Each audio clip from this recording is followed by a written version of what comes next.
السلام عليكم أصحابتي السوداء maanta waxaan ila share garanaa sidaan u suubiye air fryer chicken wings iyo Cajun fries ama Cajun fries oo caadi ahayn maasha Allah appetizer waaye waa casriyo ama casho iyo qadaba ka dhigi kartid insha Allah hadda meeshan waxaa igu diyaarsan chicken wings waa soo dhaqay wax yar olive oil ku shubaya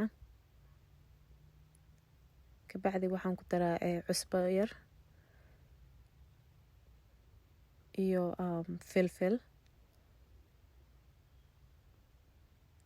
qiyaasta wax yar waaye paprikana waa ku daroyaa basasha oo budaha ah iyo tuun labadaasna ku daray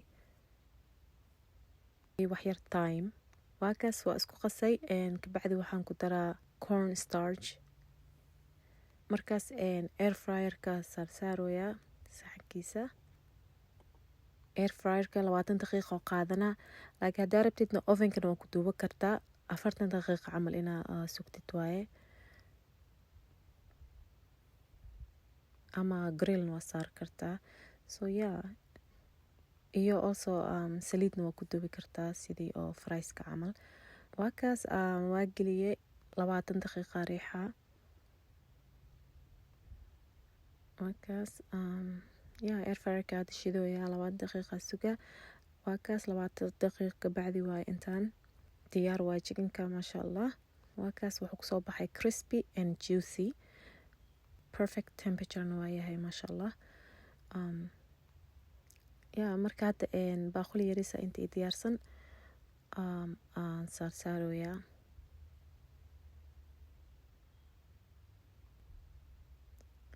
markaas basbaaska aan ku daraa daarabtid sidaana ku cuni kartaa basbaas la'aan oo basbaas jeclan but basbaaska aan ku daraa iyo waa kana aan waxa isticmaalayaa buffalo wild wings sooskooda diyaar waaye wax dhan u baahno inaad ku dartid kan basaaba ku filan marka noocyo kalena way leeyihiin oo flavoryaal kale midkana kuleelkiisa waa medium mid oo aad u kulan waa jiraa marka marka kana anaka jecelnahay so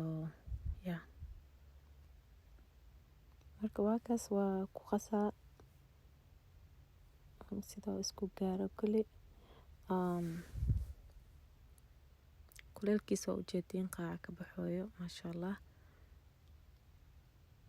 aaduna carfooya intan waxaa igu diyaarsan 4 xabo bataate waa soo dhaqay waa jarjaray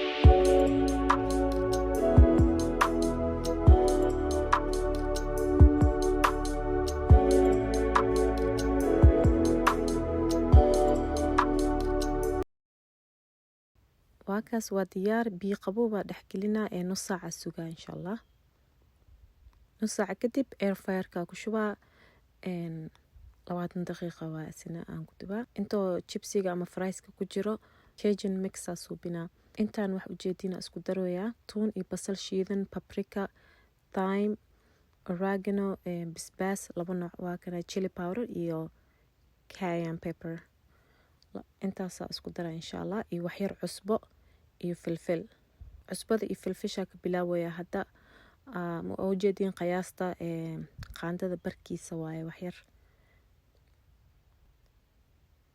basbaaska waaye cayenne pepper waxaan kala ku shubaa chili powder kaas wax yar loo baahan yahay waxaan kala ku daraa oregano waa Italian mix iyo thyme ku daray do fresh ku yaalna ku darsan kartaa paprika ku daroya paprika daarad 2 qaad waa ku shuba kartaa masha Allah beelo noqonaa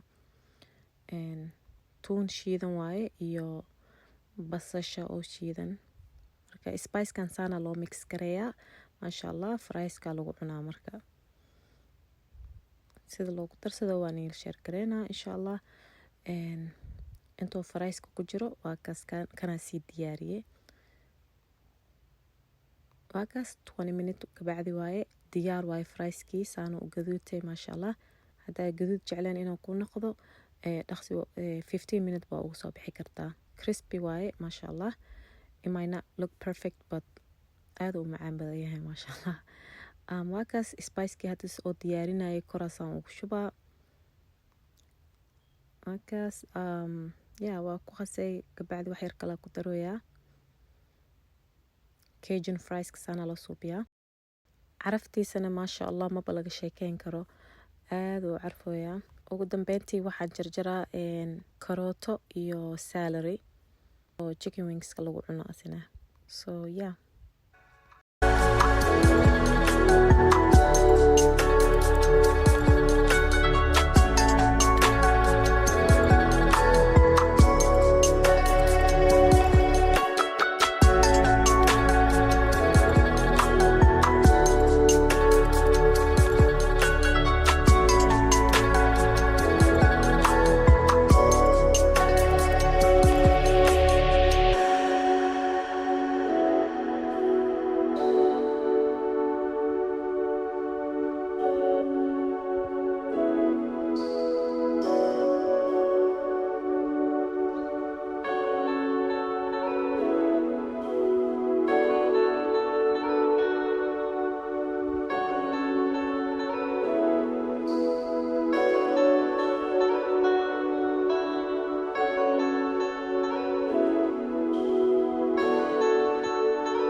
waa kaas asxaabta waa soo dhaqay hadda diyaar waaye karootada iyo celery. chicken wingska lagu cunaa insha allah ama dhinac laga saartaa. kana kii vegetableka lagu cunayay home style ranch waaye, kana chunky blue cheese. waa kana asxaabta ugu dambeyn sidaanoo nagu soo baxay chicken wings oo air fryer lagu suubiyey iyo Cajun fries, blue cheese xag ku jiro iyo ketchup, celery iyo karootana waa kaas maasha allah. intaan waxa waaye America's favorite appetizer. maqaayo maba jiraa u maleynaa America ku yaalo oo menugooda appetizerkan ka maqan, yacni frieska iyo chicken wings. ya maasha allah. waa kaas gurigaada ku suubsan kartaa. ya maasha allah. spiceska flavorka sidaad jeceshahay oo suubsan kartaa, caadi ma aha maasha allah. adinkana baroweya insha allah. asxaabta aad iyo aad u mahadsantihiin daawashadiina wacan. haddaa ka heshay please like and subscribe.